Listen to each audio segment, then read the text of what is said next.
नमस्कार, मी रुपाली वारबंद. तुमचं सगळ्यांचं खूप खूप स्वागत आहे माझ्या या चॅनलमध्ये. आज आपण ढोकळ्याची रेसिपी बघणार आहोत आणि त्यासाठी इथे मी रवा घेतलेला आहे 1 कप. त्याचबरोबर चणा डाळीचं पीठसुद्धा घेतलेलं आहे. तर आपण या बाउलमध्ये हे पीठ टाकून देणार आहोत.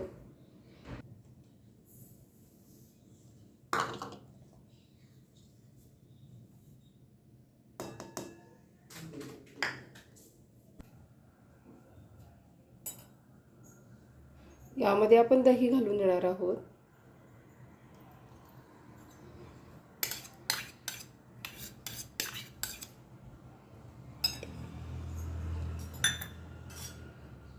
चवीनुसार मीठ आणि सोडा घालते त्यामध्ये.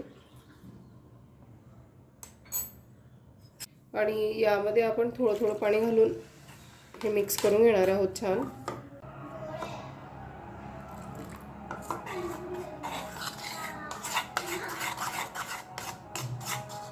त्यामध्ये आपण हळद घालून हे छान मिक्स करून घेणार आहोत.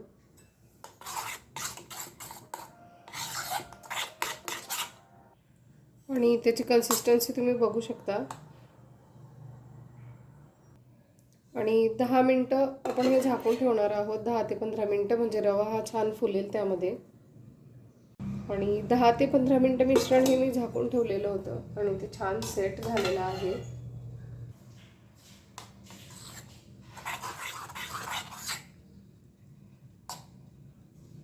आणि त्यामध्ये पाणी घालण्याची आवश्यकता नाही आहे. मिश्रण हे तुम्ही बघू शकता त्याची कन्सिस्टन्सी. आणि आपण ह्या ढोकळ्याच्या प्लेटमध्ये हे मिश्रण घालून देणार आहोत. प्लेटला आधी थोडंसं तेल लावून घेते मी.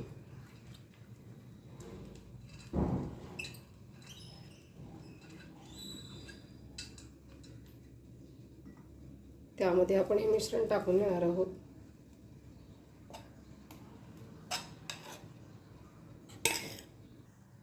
आणि इथे पाणी हे मी बॉईल करून घेतलेलं आहे.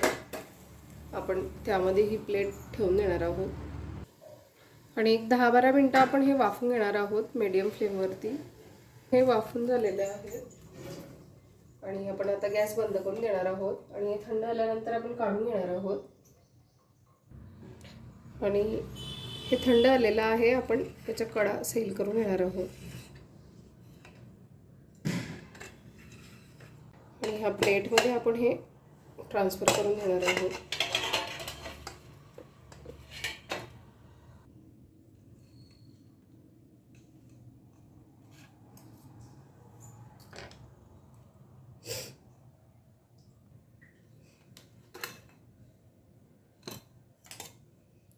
आपण याचे काप करून घेणार आहोत. आणि छान स्पंजी झालेला आहे, तुम्ही बघू शकता. याचे लहान मोठ्या आकारात तुम्ही काप करून घेऊ शकता तुमच्या आवडीनुसार.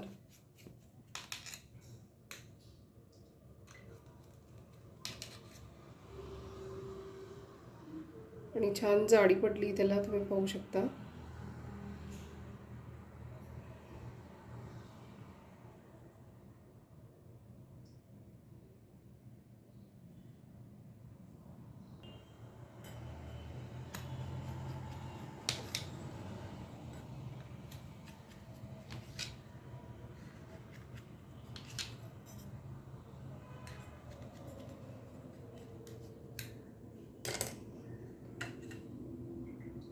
आपण याला फोडणी देणार आहोत आता.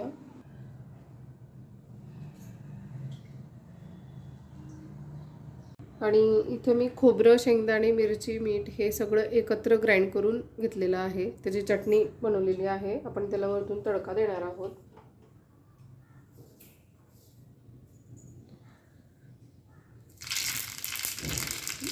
जिरे, राई आणि कढीपत्त्याची पानं घातलेली आहे. त्यामध्ये थोडीशी मिरची.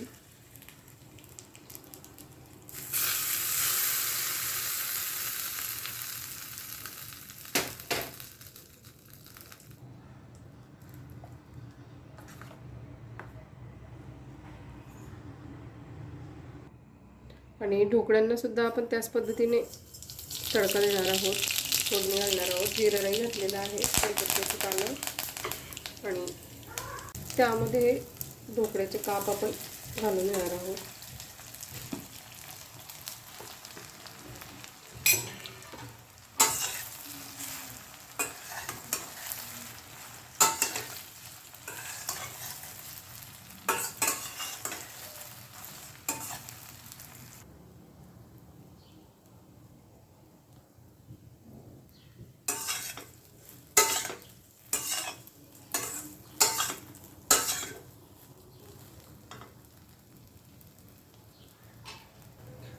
आणि 1-2 मिनिटं हे मी फक्त परतून घेतलेलं आहे.